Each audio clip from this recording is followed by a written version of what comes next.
சரி, இப்ப NSUI அவர்களுடைய பதிலும் நீங்க கேட்க வேண்டும். NSUIக்காக முகமது அலி கான் அவர் பதில் கொடுக்க முன் வருகிறார். அதாவது அங்க பிரதிவாதம் நடக்கிறது. 55 ஆண்டுகள் பழமை வாய்ந்த இந்த ஆர்கனைசேஷன், மக்களால் உருவாக்கப்பட்ட இந்த ஆர்கனைசேஷன், நாங்க மக்களுடைய குரலை எடுத்து வைக்கிறோம். நாங்கள் மட்டுமல்ல, எங்களை போன்ற இன்னொரு அமைப்பு இருக்குது, AVBP, அகில் பாரதிய வித்யார்த்தி பரிஷத், பிஜேபியோட ஸ்டூடெண்ட், அவர்களும் இதே போன்ற PIL போட்டிருக்கிறார்கள்.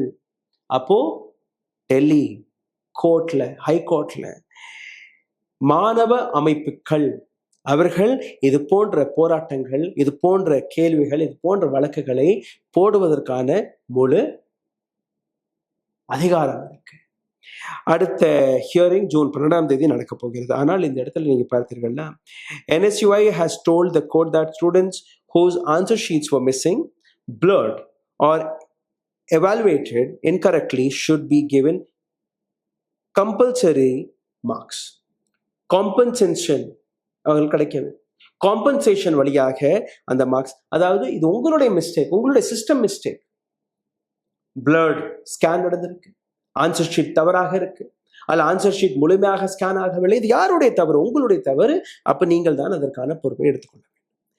The petition has also demanded an independent inquiry, meaning the matter should be given to investigation by an independent agency or authority.